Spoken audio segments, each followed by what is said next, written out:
Hi everyone, this is Adarsh Shukla, MBBS third year. So today we are going to start the respiratory system, our new chapter. So सबसे पहले हम देखेंगे कि respiration और breathing में difference क्या होता है actually. Many of you don't know what is the basic difference between the respiration and breathing. What is the basic difference? So breathing is just the exchange of gases.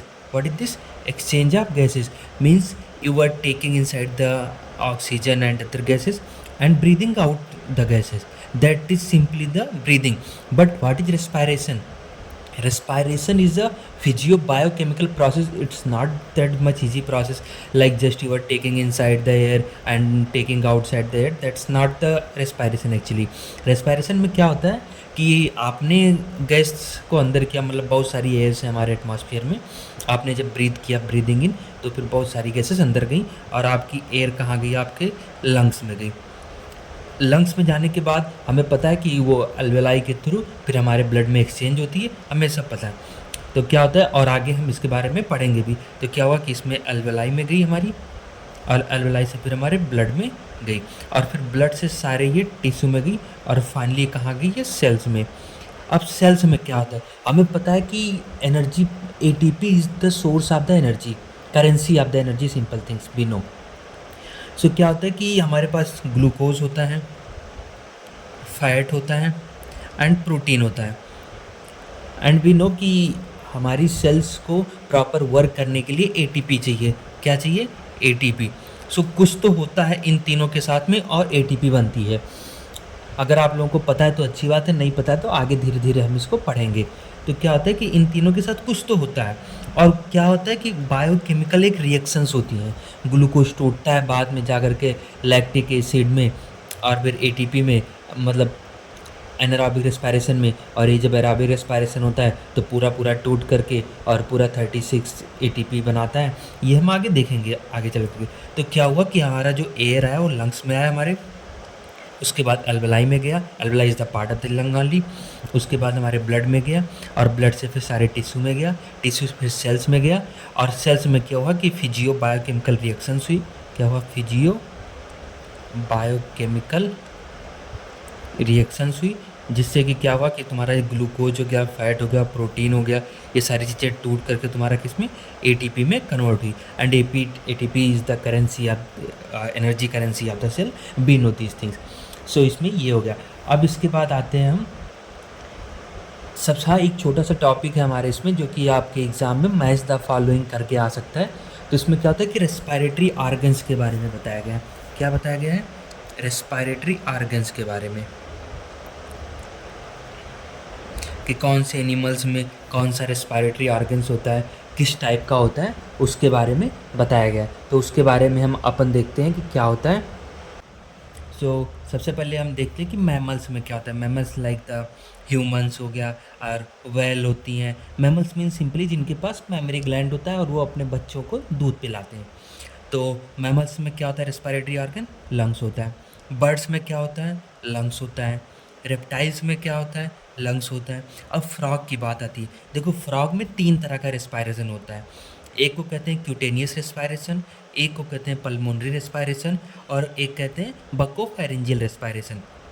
तो cutaneous क्या है? As per the name we can see कि skin के through वो respire करते हैं। तो ये कितना होता है? नियर अबाउट 35% वो स्किन के थ्रू रेस्पायर करते हैं। उसके बाद स्किन के थ्रू वो कब करते हैं? जब भी वो वाटर में होते हैं तब वो स्किन के थ्रू करते हैं। उसके बाद लंग्स, लंग्स कितना करता है? लगभग लगभग 56% रेस्पायर करते हैं लंग्स से। ये कब? इसको क्या कहते हैं? इसको पल्मोनरी रेस्पायरेशन अपन कहते हैं। ये कब करते हैं? जब ये टेरेस्ट्री, मतलब बाहर रहते हैं, ज़मीन पर रहते हैं, तब इसको लंग्स से करते हैं। एक इनके पास और होता है जिसको कहते हैं buccopharyngeal cavity. This is the most important feature of the frog. Frog नहीं, मतलब पूरे जो तुम्हारे एम्फीबियंस होते हैं, इनमें ये बक्कोफेरेंजियल कैविटी होती है। तो ये लगभग कितना करते हैं? 9% by the buccopharyngeal type of respiration. उसके बाद टैडपोल की बात करते हैं। टैडपोल में गिल स्लिट्स पाए जाते हैं। फिशेज़, जो सबसे इनका इंपॉर्टेंट फीचर है, ये गिल स्लिट्स पाया जाता है। मोलस्का, अपन ने देखा कि एक फाइलम होता है जिसमें गिल स्लिट्स पाया जाता है, गिल्स होते हैं। कॉकरोच आगे अपन पढ़ेंगे, जिसमें स्पायरिकल्स होते हैं और ट्रैकिया होती है, 2 तरह के होते हैं। इसके बाद अपना स्पाइडर होता है जिसमें लंग्स होते हैं, और अर्थवर्म जिसमें कि मॉइस्ट स्किन होती है। क्या होती है? मॉइस्ट स्किन होती है अर्थवर्म में। फिर इसके बाद थोड़े से आते हैं, जैसे हो गए अपने प्लेटीहेल्मिन्थिस, एस्केल्मिन्थिस, सीलेंट्रेट्स और पोरीफेरास और प्रोटोजोआस। तो इसमें क्या होता है कि इन लोगों का कोई स्पेसिफिक जो है रेस्पायरेटरी ऑर्गन नहीं होता है। सो क्या कहोगे कि in these animals respiratory organs are absent, but respiration takes place by body surface only. That is, चूंकि ये सब यूनिसेलर मैक्सिमम, जैसे प्रोटोजोआ हो गए, पोरीफेरा हो गए, अपन ये सब मैक्सिमम यूनिसेलर होते हैं या थोड़े मल्टीसेलर भी। तो इसमें मैक्सिमम क्या होता है कि इनके जो भी बॉडी सरफेस से ही ये रेस्पायर करते हैं। कहाँ से करते हैं? बॉडी सरफेस से ही रेस्पायर करते हैं। तो अपन ने ये देख लिया कि क्या होता है कि सबके रेस्पायरेटरी ऑर्गन्स, ये आपका बहुत इंपॉर्टेंट टॉपिक है। इसमें क्या होता है कि आपको एग्ज़ाम में आपको इसे मैच द फॉलोइंग करके पूछ सकते हैं इसमें से। बाकी कुछ खास क्वेश्चन अक्सर बनता नहीं, बहुत ज़्यादा इंपॉर्टेंट तो नहीं है, लेकिन कभी भी अगर पूछते हैं तो मैच द फॉलोइंग करके पूछ सकते हैं कि बताओ मैमल्स में क्या होता है, रेप्टाइल्स में क्या होता है, मोलस्का में क्या पाया जाता है। या तुमको ये सारे क्वेश्चन अलग अलग चैप्टर में भी मिल सकते हैं। लाइक एनिमल किंगडम में तुमको मिल जाएगा मोलस्का में क्या होता है, अर्थवर्म में क्या होता है, प्लेटीहेल्मिन्थिस में क्या होता है। या फिर अपने कॉकरोच वाले चैप्टर में पूछ सकते हैं कि स्पायरेकल्स और ट्रैकिया बताओ, ऐसे करके कुछ भी पूछ सकते हैं।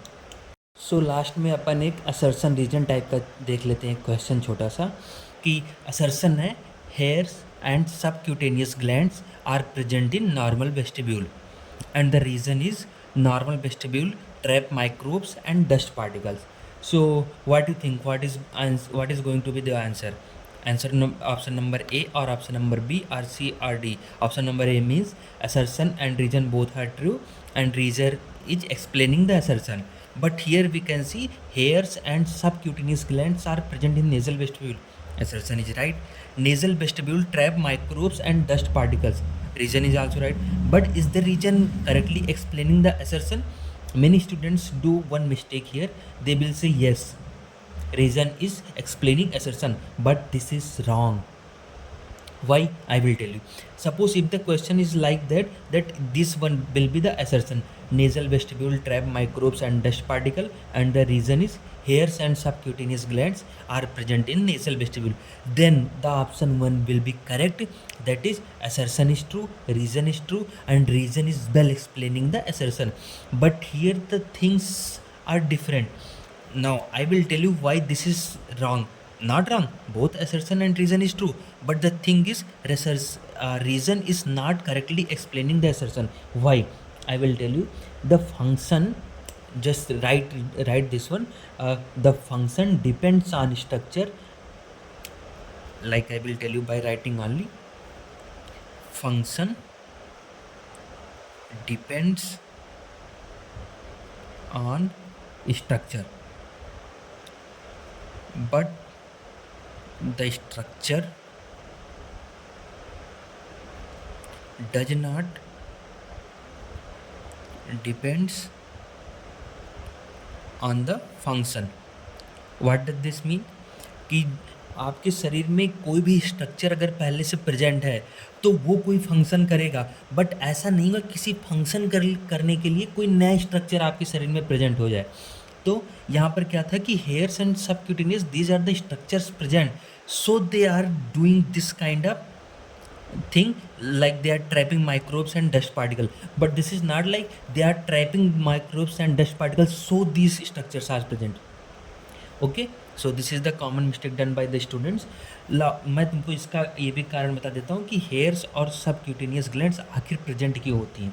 तो ये इसलिए होती हैं कि hairs and subcutaneous glands are present in nasal cavity और nasal vestibule because of the nasal vestibule is formed by invagination.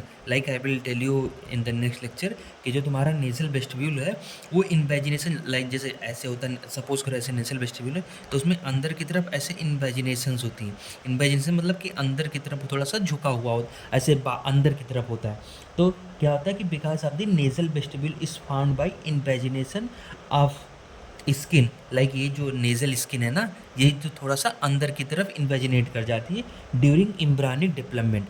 तो इसी में क्या होता है कि इसी में हेयर्स हो जाते हैं, और जो ये अपना अंदर गई है यही अपना सीबेसियस ग्लैंड फॉर्म करती है। तो अगर ये हमारा assertion रीजन कुछ इस तरह से आता कि nasal vestibule trap microbes and dust particle and the reason is hairs and subcutaneous glands present in nasal vestibule, then your option 1 will be correct. That is, assertion is true, reason is true, and reason is correctly explain the assertion. But here the question is, assertion is hair and subcutaneous glands present in nasal vestibule, reason is nasal vestibule trap microbes dust particle, so both are correct here also, but the reason is not correctly explaining the assertion. So thank you everyone for listening the lecture. अगले lecture में अपन आगे बात करेंगे कि human respiratory system के बारे में, आगे जो भी उनका स्ट्रक्चर्स है और फंक्शंस है सब बात करेंगे. So again thank you for watching the lecture. So if you actually like the lecture, then press the like button and also subscribe it. Thank you.